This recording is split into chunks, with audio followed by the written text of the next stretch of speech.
Words can change your mind. What's in it for you? You will master the art of communication by the end of this read. Even though we spend a lot of time interacting with one another, we are surprisingly bad at communicating, and we pay the price for it.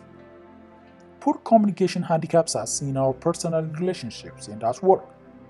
We struggle to listen. We don't always say the right things in the right way, and even a small change on someone's face or in their tone can lead to a major falling out. Fortunately, good communication skills can be taught, and these reads aim to do exactly that. Through 12 clear steps, this read show us how to prepare for conversation, be more focused and sincere, and create a communication dynamic that encourages trust and understanding. In these reads, you will learn how to turn down the voices in your head, why keeping it short really is sweet, and what your brains are bad at. First, a calm, present, and silent mind is crucial for good communication. What do you do before a big event? Say you are running a marathon. Do you just count down until race day and cross your fingers? If you want to run a good race, this probably won't be your approach. What you will really do is try to get your body in top shape for the big day. Communication works in much the same way. The difference is that instead of training your body, you need to train your mind. In the first three of our 12 steps to mastering communication are geared toward just that. The point here is a calm, present, and silent mind is crucial for good communication. Anyone who's ever snapped at someone innocent while in a bad mood knows that stress influences interactions. It makes people more likely to express irritation and anger, both moods that can derail communication. That's why the first of our 12 steps to better communication is calming your mind. So, how do you calm down when you are stressed? In a word, relaxation. But this doesn't have to mean a lengthy massage. Just 60 seconds of breathing exercise before a conversation will do the trick. According to a 2007 study published by the United States National Academy of Sciences, this is enough to activate areas of the brain that control mood, social awareness, and communication. Breathing also helps with the second of our 12 steps, learning to be present. Focusing on your breath brings you back to what's happening in the moment, making you attentive to the other person's words and emotion. Sounds good, right? But there is a catch. Most people can't stay present for long. Very quickly, a thought comes along, followed by another. These thoughts make up inner speech, a constant stream of ideas and dialogue running through your mind. In conversations, this mental chatter can distract you, and the people speaking to you tend to notice. Just think of how often you have become frustrated because a friend or partner's mind has wandered off. Fortunately, you can tame your inner speech, and doing just this is central to our third step to better communication, cultivating inner silence. To help you, the authors recommend the following exercise. Ring a bell that resonates for 15 to 30 seconds and focus on the sound, even as it fades. When the sound fades completely, focus on the silence. Repeat the exercise several times, aiming to be more attentive each time. When you get used to focusing this intently, it becomes easier to silence your inner speech during conversations. Improve your communication and your brain functioning through positive thinking. Have you ever been around someone who constantly focuses on the negative? No matter the situation, they always find something to complain about, and they aren't shy about sharing their frustrations, be it a slow elevator or weather that's never to their liking. No one will blame you for avoiding such a person because spending time around them can be incredibly draining. But did you know that negative thoughts affect more than morale? The thing is, negativity not only hinders communication, it actually harms your brain in the long run. That's why the first step to becoming a better communicator is increasing positivity. The point here is improve your communication and your brain functioning through positive thinking. Every time you air even the smallest negative thought, your brain and the brain of anyone who hears you releases stress hormones. These hormones cause anxiety and irritability, and they reduce your ability to cooperate and trust others. But the effects don't end there. Many studies have shown that over time, stress hormones damage your memory and cognitive skills and even make you more prejudiced. So, how can you steer clear of negativity and start looking on the bright side? Believe it or not, your imagination can be a great help. Before an important conversation, imagine a positive dialogue. As simple as this sounds, it does work. In 2010, researchers at Broad University in Indiana found that people who approach conversations optimistically were more likely to be happy with the outcome. While imagining a positive interaction, it's also crucial to counter any negative ideas about your relationship with the other person. The power here, according to world-renowned psychologist Barbara Fredrickson, is in numbers. If you can't think of at least 3 positive thoughts for every negative one, there is a very little hope for the interaction. But what if you would like to do more than just avoid a breakdown during a conversation? What if you are aiming for the best possible outcome?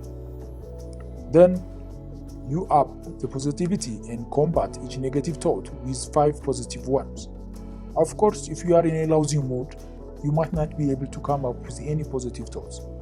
When this happens, consider postponing the conversation until you are in a better frame of mind. Identify your inner values and let them guide your actions and communication. You have just arrived in a foreign land for your dream of vacation. You hit the road, making your way to the beautiful seaside cottage you have rented with your best friend. But there is a problem. You don't have a map and you get lost. To make matters worse, you have no way of contacting your friend. Communication is a lot like driving through the unknown. You need a map, and you need to stay in contact with the person you are trying to reach. That's why your inner values are so important.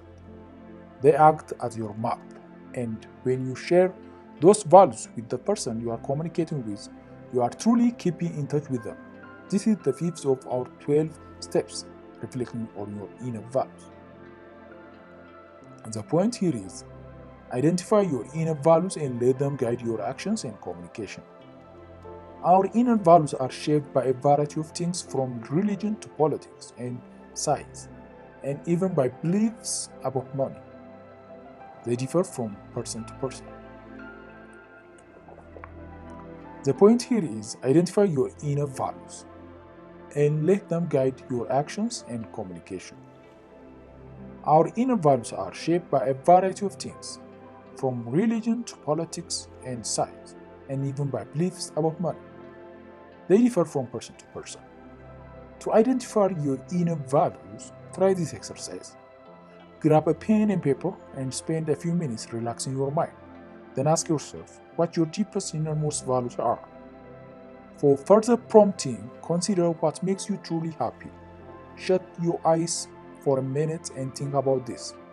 Then write down the words or phrases that came to mind. Do this several times, recording everything you think of. Contemplate these values, compare them to each other, and say them aloud. Doing this exercise regularly gets you in the habit of reflecting on your inner values and staying in touch with them. When communicating, expressions are just as important as words. Here is a fun fact. There are over 10,000 facial expressions. That's over 10,000 ways that a face can convey something to an observer. Needless to say, most of us can't pick up on each one. Usually, we are not even conscious of our own facial expressions. That being said, we generally can spot an anxious face, a sad one, or an angry one. and this often influences how we choose to interact. Back in school, if a teacher walked in looking green, you might have been nervous when speaking to them or avoided them altogether. To stay clear of similar scenarios when communicating, you need to be conscious of your expression. The point here is, when communicating, the expressions are just as important as words. The best facial expression to have when entering a conversation is one that conveys interest and kindness and encourages trust. Luckily, there is an example we can all refer to: the famous half smile and soft eyes of Leonardo da Vinci's Mona Lisa. Now, here is a tricky part. It's important to fake a Mona Lisa smile, but there is a way to generate the real thing. This is step 6 in the journey to better communication: thinking of a happy memory. Recalling a happy memory, especially one involving a loved one, gives you an expression similar to Mona Lisa's smile. Not only is this inviting, it also makes you more empathetic and open to honest communication. Once you have mastered your Mona Lisa smile, practice some other expressions by making angry, sad, and scared faces in front of a mirror. Facial expressions combined with your body language make up your non-verbal cues, and they are very important. In fact, step 7 of 12 is just about being aware of non-verbal cues. Why are these cues so important? Well, if your expressions and body language don't match your words, you risk confusing people. If, on the other hand, what you are saying and showing match up, you'll hold your audience's attention. Just think of how often comedians use grimaces and gestures to get their point across. Express appreciation and use a warm tone to encourage receptiveness. To really hear and be heard, say less, speak slowly, and listen deeply. The human brain has over 100 billion neurons with about 1 quadrillion connections between them. That's right, quadrillion with 15 zeros. This is part of the reason it is considered the most powerful computer in existence. But despite this reputation, the brain can only hold 4 bits of information at once. When someone speaks, our brains actually choose what information to store. That means the last thing we should do during important conversations is share a lot of information in one go. The point here is to really hear and be heard, say less, speak slowly, and listen deeply. If we want people to take in more of what we say, we need to make use of the 10s of our 12 steps to better communication. Speaking slowly. Speaking slowly not only helps with understanding, it also fosters respect and has comforting effects. In contrast, when we speak quickly, we can make others anxious or afraid. Talking slowly goes hand in hand with step 11 of 12. Speaking briefly. This technique is used often by public speakers, actors, and even teachers to help increase listeners' understanding. So, just how long should you speak before giving the listener a break? The answer is 30 seconds at the very most. You should pause after each new bit of information you share, allowing the other person to process your words or ask questions. Sometimes it may be necessary to speak for longer than 30 seconds.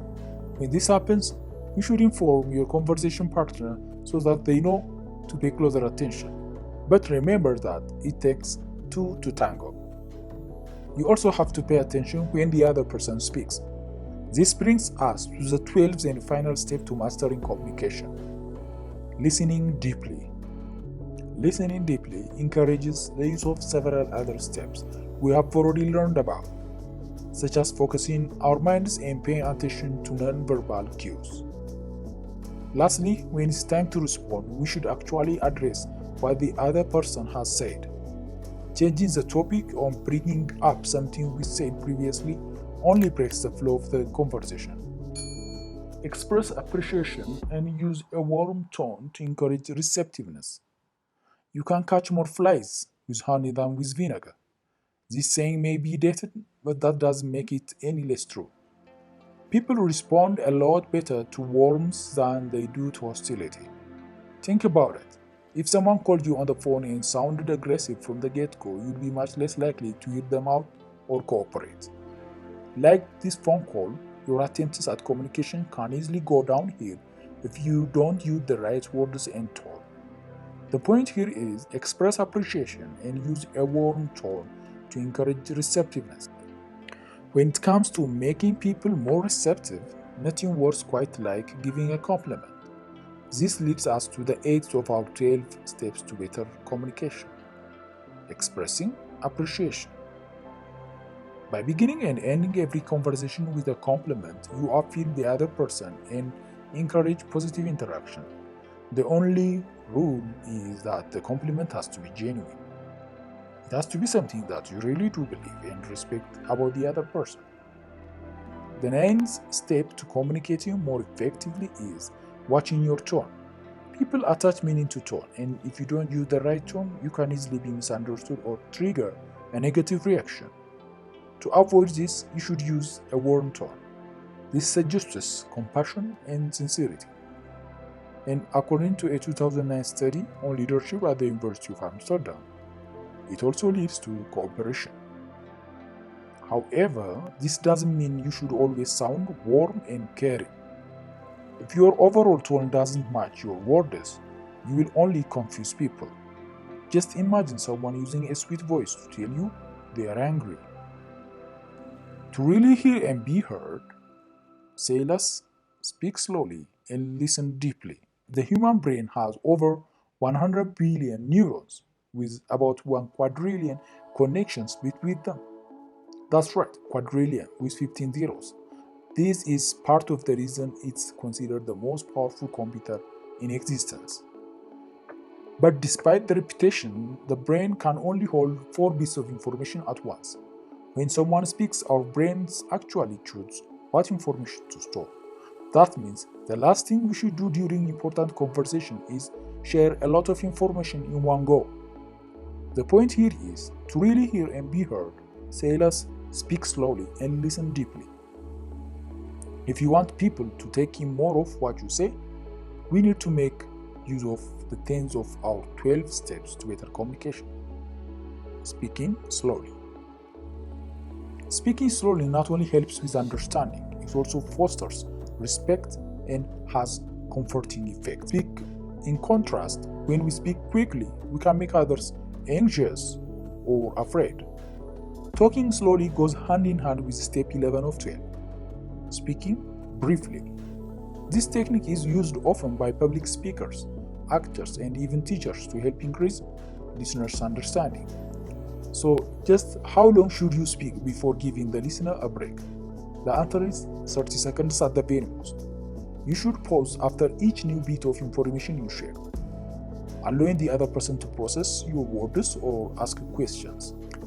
Sometimes it may be necessary to speak for longer than 30 seconds.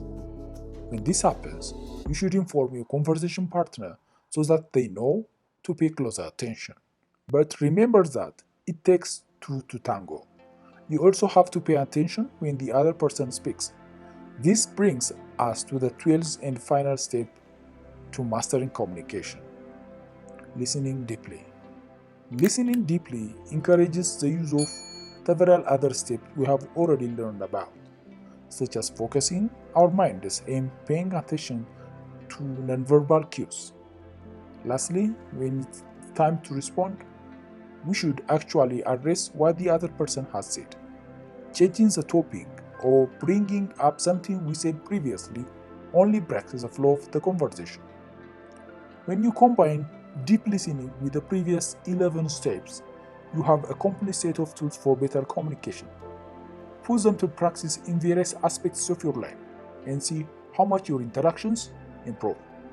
Effective communication doesn't just happen on its own, but it can be achieved through 12 clear and practical steps. Start by calming your mind, learning to be more present, and taming your inner speech. Then approach conversation with a positive attitude and engage in ways that align with your inner values. Use happy memories to generate an inviting expression. and pay attention to what other people's expressions might be communicating. Affirming people with compliments and keeping your tone warm will make them more receptive. And speaking slowly and for brief periods of time will help them understand you. Lastly, remember to listen intently so that you can respond appropriately. Actionable advice: diffuse anger with compassion. When people react with anger during conversation, it can be difficult to get through to them. Taking a break from the interaction is the ideal response, but this won't always be possible. What you can do instead is think of what you value about the person. This will help you access genuine compassion for them and speak to the source of their anger as opposed to the anger itself. Have a good day.